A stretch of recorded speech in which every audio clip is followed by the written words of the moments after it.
अनु एक छिपकली है। मैं जब भी उसे पढ़ाने की कोशिश करती हूँ वो छिपकली बन जाती है और क्लास के दूसरे बच्चों को भी छिपकली बना देने की धमकी देती है। क्या भला मेरी बेटी छिपकली कैसे बन सकती है? आप उसे पढ़ा नहीं पा रही हैं तो उसके बारे में कुछ भी उल्टा सीधा बोलेंगी? आप अपनी मनगढ़ंत बातें किसी और को सुनाइए। अगर आपने दोबारा मेरी बेटी के बारे में ऐसी बात की तो मैं प्रिंसिपल से आपकी शिकायत करूंगा। विक्रम ने शिवानी की बातों पर भरोसा नहीं किया। करते भी कैसे? भला एक बच्ची छिपकली कैसे बन सकती है? ये बात कभी कोई सोच ही नहीं सकता। शिवानी की मुश्किलें अब बढ़ती जा रही थी क्योंकि अनु की शरारतें बढ़ती जा रही थी। अनु ने अब पढ़ाई लिखाई बिल्कुल छोड़ दी। वो हमेशा छिपकली बनकर गार्डन में भाग जाती और खूब खेलती। इसी तरह धीरे धीरे दिन बीत गए और परीक्षा का समय भी नजदीक आ गया। ओफो, परसों से फाइनल परीक्षा स्टार्ट होने वाली है और मैंने पढ़ाई नहीं की। इस बार भी मैं फेल हो गई तो? अनु अपनी परेशानी लेकर शिवानी के पास गई, लेकिन उसे देखते ही शिवानी डर के मारे भाग जाती। शिवानी मैडम तो मुझसे डरने लगी हैं। दूसरे बच्चों से कहती हूँ कि वो पढ़ाई में मेरी मदद करे। अनु दूसरे बच्चों के पास जाती है और कहती है कि पढ़ाई में उसकी मदद करें, लेकिन क्लास के दूसरे बच्चे भी अनु को देखकर डर के मारे इधर उधर भागने लगते हैं। अब मैं क्या करूँ? हाँ, उस छिपकली के पास जाती हूँ, शायद वो अपने जादू से मेरी मदद कर सके। अनु स्कूल में उस जादुई छिपकली को ढूंढने लगती है जिसने उसे छिपकली बनने की जादुई शक्ति दी थी। बोलो अनु, क्या बात है? मैंने पूरे साल पढ़ाई नहीं की, छिपकली बनकर क्लासरूम से भाग जाती थी। अब परीक्षा होने वाली है, ना तो शिवानी मैडम मेरी मदद करने को तैयार हैं और ना दूसरे बच्चे। सब मुझसे डरने लगे हैं। मैं फिर से 5वीं क्लास में फेल हो जाऊंगी। अब तुम ही मेरी मदद करो। अनु, इसमें मैं तुम्हारी कोई मदद नहीं कर सकती। मेरे जादू का पढ़ाई लिखाई से कोई लेना देना नहीं है। मैं तो बस किसी को भी छिपकली बनने की शक्ति दे सकती हूँ, लेकिन तुम अपने जादू का इस्तेमाल करके शिवानी मैडम को काबू में कर सकती हो। लेकिन शिवानी मैडम तो मुझे दूर से देखकर ही भाग जाती हैं। ठीक है, तुम जाओ, अब मुझे ही कुछ करना होगा। परीक्षा में सिर्फ एक दिन बचा था। एक दिन में अनु परीक्षा की तैयारी नहीं कर पाई। जैसे तैसे उसने परीक्षा दी, लेकिन जब रिजल्ट आया, अनु कहाँ है? मैडम, मैं यहाँ हूँ। अरे, तुम छिपकली नहीं बनी? सॉरी मैडम, ये लो अपनी मार्कशीट। पिछली बार की तरह तुम इस बार भी फेल हो। अनु अपनी मार्कशीट लेकर घर जाती है। अरे अनु बेटा, आज तो तुम्हारा रिजल्ट आने वाला था ना, तुम इस बार जरूर पास हुई होगी, मुझे पूरा विश्वास है। अनु फूट फूट कर रोने लगती है। क्या बात है अनु, किसी ने तुम्हें कुछ कहा? पापा मैं इस बार भी फेल हो गई। क्या इस बार भी तुम्हारी शिवानी मैडम ने तुम्हें ठीक से नहीं पढ़ाया? पापा, इसमें शिवानी मैडम की कोई गलती नहीं है। तो फिर किसकी गलती है? अनु ने विक्रम को सब सच सच बता दिया कि कैसे वो छिपकली बनकर क्लास से बाहर भाग जाती थी। इधर अनु के फेल होने की खबर प्रिंसिपल को भी मिल जाती है। प्रिंसिपल शिवानी को अपने ऑफिस में बुलाकर डांटने लगती है। शिवानी, तुमसे एक बच्ची नहीं पढ़ाई जा रही है। अभी उसके पेरेंट्स आते ही होंगे, मैं उन्हें क्या जवाब दूंगी। तभी अनु अपने माता पिता के साथ प्रिंसिपल के ऑफिस आती है। प्रिंसिपल मैडम, शिवानी मैडम को कुछ मत बोलिए, ये सब मेरी गलती है। जी मैडम, अनु ने मुझे सब कुछ बता दिया है। विक्रम ने प्रिंसिपल को सारी बात बता दी। प्रिंसिपल मैडम, शिवानी मैडम, पापा और मम्मी, मैं आप सबसे माफी मांगती हूँ। मैं अपनी गलतियों के कारण दूसरी बार फेल हुई हूँ। मैं वादा करती हूँ अब कभी छिपकली नहीं बनूंगी और पढ़ाई में पूरा मन लगाऊंगी। सबने अनु को माफ कर दिया। उसके बाद अनु फिर कभी छिपकली नहीं बनी और खूब मन लगाकर पढ़ने लगी। अगले साल अनु ने 5वीं की परीक्षा प्रथम श्रेणी में पास की। कुछ ही दिनों में गोपाल की शादी बीना से होने वाली थी। दोनों तरफ शादी की शॉपिंग चल रही थी। इकलौता बेटा होने के कारण शादी का कार्ड बांटने के लिए गोपाल को ही रिश्तेदारों के घर जाना पड़ रहा था, जहां गोपाल को खाने पीने के लिए बहुत कुछ मिल रहा था। काकी जी, ये मेरी शादी का कार्ड है। पिताजी शादी की तैयारियों में व्यस्त हैं, इसलिए वे आ नहीं पाए, लेकिन आप सब लोग शादी में जरूर आइएगा। 24 तारीख को मेरी शादी है।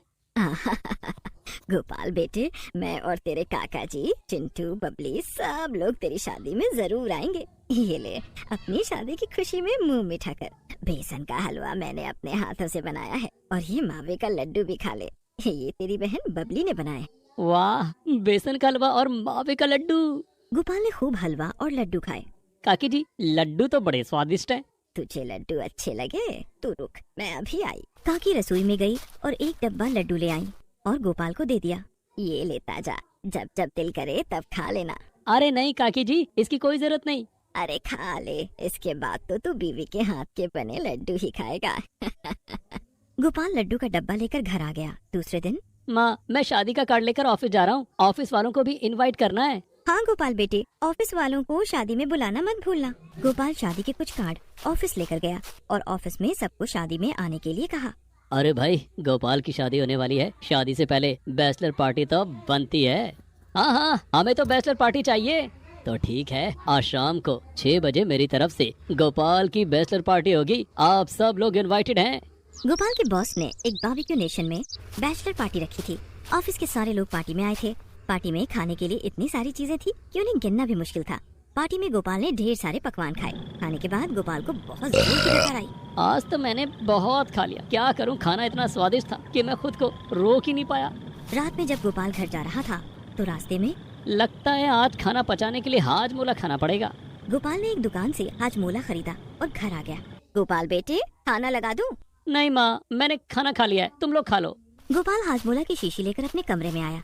वो हाजमोला खाने ही वाला था कि उसकी नजर टेबल पर रखी लड्डू के डब्बे पर गई जो काकी जी ने दिए थे। हाजमोला बाद में खा लूंगा, पहले लड्डू खा लूं। गोपाल ने एक लड्डू खा लिए। लड्डू इतने स्वादिष्ट थे कि गोपाल से रहा नहीं गया। उसने 2 लड्डू और खा लिए और जोर की डकार मारी। अब तो पेट में हाजमोला खाने की भी जगह नहीं बची है। गोपाल बिना हाजमोला खाए ही सो गया। दूसरे दिन गोपाल जब सोकर उठा तो उसके पेट में बहुत तेज दर्द हो रहा था। आज पेट में इतना दर्द क्यों हो रहा है? मेरा पेट इतना फूला हुआ क्यों है? कल मैंने बहुत ज्यादा खा लिया था, कहीं मेरा पेट न खराब हो जाए। आज कुछ भी नहीं खाऊंगा। दूसरे दिन गोपाल की शादी थी। गोपाल शादी को लेकर चिंतित हो गया कि कहीं पेट की वजह से शादी में कोई अड़चन न आ जाए। गोपाल ने ढेर सारा हाजमोले की गोली खा ली। हाजमोले की गोली से शायद पेट को आराम मिले। गोपाल ने उस दिन कुछ नहीं खाया। सारा दिन गोपाल माता पिता के साथ शादी की शॉपिंग करता रहा। दूसरे दिन सुबह में गोपाल के पेट में गुड़ गुड़ गुड़ की आवाज होने लगी। ये क्या हो रहा है? मेरे पेट में इतनी मरोड़े क्यों हो रही हैं? गोपाल को बहुत तेज प्रेशर आ गया। वो भागकर टॉयलेट की तरफ गया। गोपाल को तेज प्रेशर के साथ लूज मोशन हुआ। अब कितना हल्का महसूस हो रहा है। लेकिन ये क्या, थोड़ी देर बाद गोपाल के पेट में फिर से मरोड़े होने लगी और उसे फिर से बहुत तेज प्रेशर आ गया। वो फिर भागकर टॉयलेट गया। इस बार भी उसे लूज मोशन हुआ। ये क्या हो रहा है? कहीं मेरा पेट तो नहीं खराब हो गया? अब मैं क्या करूंगा? आज तो मेरी शादी है, सब मेरी वजह से हुआ है। क्या जरूरत थी हलवा, लड्डू और बैचलर पार्टी में ठूस ठूस कर खाने की? गोपाल ने मेडिकल स्टोर जाकर लूज मोशन की दवाई ली, लेकिन उस दवाई से उसे कोई राहत नहीं मिली। शाम हो चुकी थी। मनोरमा देवी गोपाल के कमरे में आई।